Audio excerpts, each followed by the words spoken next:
Right after Trump confirmed the summit location and date via Twitter, I spoke to Lisa Collins. She worked in Seoul, South Korea for 7 years and is now a fellow with the Korea Chair at the Center for Strategic and International Studies. And I asked her, why Singapore? Well, I think the question of Singapore being on the table, I think it's an important location as a third-party country outside of the United States and North Korea.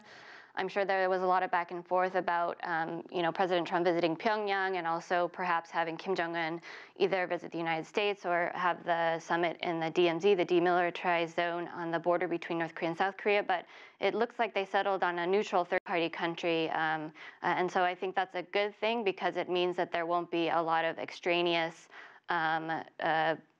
pressure on the leaders that might come with having it in a very symbolized location like the United States or North Korea. And I think that about other leaders being present, I think most of the focus, even if there are other leaders there, will still be on President Trump and the North Korean leader Kim Jong Un, and they have a lot to discuss. Obviously, the big question of denuclearization and also perhaps a long-term discussion about a peace treaty and peace on the Korean Peninsula. So it will be a very substantive, I think, and very important meeting for the two leaders. And we saw these prisoners arrive back in Washington, D.C. overnight. Trump actually praised Kim Jong Un. Do you think this could provide momentum going into this meeting in a few weeks from now? Well, I definitely think it was certainly a play by the North Korean leader to create some goodwill going into the summit between Trump and Kim. But as President Trump mentioned at the Air Force Base when he met the 3 detainees when they arrived home, it doesn't necessarily change the bigger issues that are going to be on the table for discussion at the summit. And that is, again, denuclearization and creating a long-term peace on the Korean Peninsula.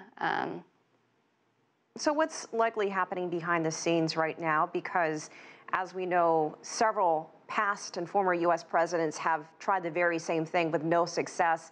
Is there anything different this time around? And what are your thoughts on how this could all play out?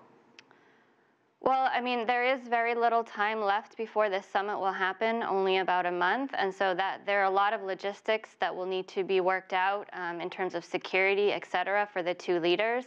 But more than that, the substance that is at stake here that will need to be discussed is very complex. The issue of denuclearization, how will it happen? Do the North Koreans really agree to abide by a process of denuclearization in the long term? And if they do, how will that be verified? What will be the locations in which they will allow people to verify their dismantlement of their nuclear weapons program? Those are all very substantive and very complicated issues that will need to be at least discussed a little bit beforehand, if not after the summit as well.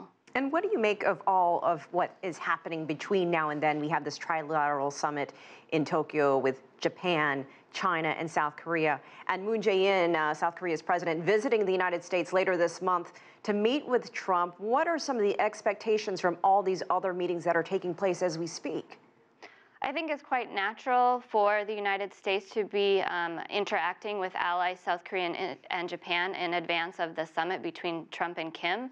It's a natural part of coordination that goes on with diplomacy, even if the bilateral meeting is only between North Korea and the United States. I think the expectations that are being set are, again, trying to discuss what all of the countries agree is a valid process, a good process going forward for getting North Korea to abide by international standards, to agree to a denuclearization process and a verification process, both going into the summit and then afterwards. And then also trying to see if there's a way to have Donald Trump and Kim Jong Un agree to maybe a joint statement at the summit that would nail down the principles by which they agree to these larger issues. All right, Lisa Collins, thank you so much for your insight. We appreciate it. Thank you.